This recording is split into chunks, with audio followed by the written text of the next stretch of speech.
मशहूर कथावाचक, सादगी और मधुर वाणी के लिए जानी जाने वाली जया किशोरी शनिवार सुबह धीरेन्द्र शास्त्री की पदयात्रा में शामिल हुई। इस दौरान धीरेन्द्र शास्त्री ने जया किशोरी का सम्मान किया। इसके बाद राष्ट्रगान हुआ और बाबा की पदयात्रा अगले पड़ाव के लिए रवाना हो गई। इस दौरान पुंडरीक गोस्वामी और परमार्थ निकेतन आश्रम के प्रमुख चिदानंद सरस्वती भी यात्रा में शामिल हुए। दोपहर तक यात्रा थाना जैत क्षेत्र में प्रवेश कर चुकी थी। यात्रा ने कोसी कला मंडी से सुबह छाता की ओर अजीजपुर दौताना होते हुए प्रस्थान किया। दोपहर के भोजन की व्यवस्था बेकमेंट कंपनी के सामने मैदान में की गई थी। भोजन के बाद महाराज के भजन प्रवचन कार्यक्रम होने थे। इसके बाद 8 किलोमीटर आगे रात्रि विश्राम गुप्ता रेजिडेंस पर रहेगा। धीरेन्द्र शास्त्री की पदयात्रा में दिग्गज लोग शामिल हो रहे हैं। बीते दिन अभिनेत्री शिल्पा शेट्टी उनसे मिलने पहुंची थी। धीरेन्द्र शास्त्री से मिलकर शिल्पा शेट्टी काफी खुश नजर आ रही थी।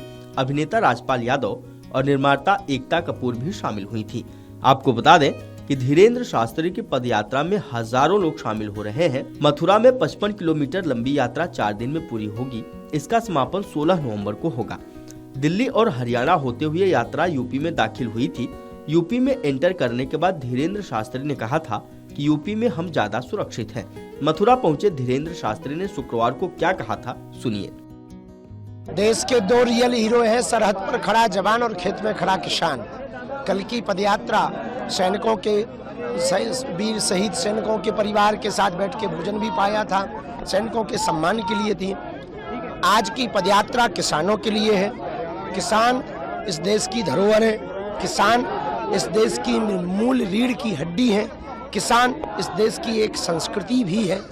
भारत कृषि प्रधान देश है, इसलिए किसानों का और जवानों का सम्मान होगा तो निश्चित रूप से भारत का गौरव बढ़ेगा। आज की पदयात्रा किसानों के साथ में है।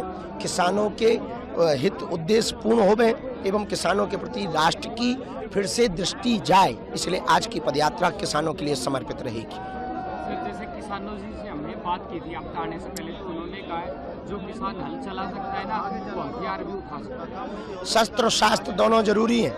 हम हिंदू समाज को एक आज आह्वान करना चाहते, माला और भाला दोनों हाथ में रखिए। माला और भाला दोनों जरूरी है।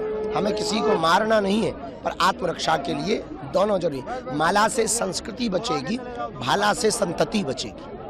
किसानों का कहना है कि पहले शास्त्री जी जो किसान के बारे में सोच रहा है, इसलिए हम यात्रा में इनके साथ मन तन धन से पूरी तरीके से साथ आते हैं। हम हमेशा से जीवन भर राष्ट्र और राष्ट्र के हित के लिए ही विचार करते हैं। हमारा जीवन राष्ट्र के लिए समर्पित है। हमारा जीवन का एक एक समय, एक एक पल, एक एक पहलू सनातन संस्कृति, राष्ट्र और राम के लिए समर्पित है। उसके लिए अनेक चैलेंजों को पार करते हैं, शारीरिक अस्वस्थता को भी पार करते हैं, हर एक प्रकार के संकटों को पार करते हैं। भगवान बल देता है, भगवान की कृपा है, उनकी कृपा के बल पर ये सब हो पा रहा। लेकिन हाँ, जो बोलना चाहिए वो बोलेंगे, चाहे जो हो जाए। जो सत्य है तो है, उसे झुटलाया नहीं जा सकता। Video desk amarujala.com। अगर आप ये वीडियो YouTube पर देख रहे हैं तो हमारे चैनल को सब्सक्राइब कर बेल आइकन दबाएं और Facebook पर देख रहे हैं तो हमारे पेज को लाइक करें।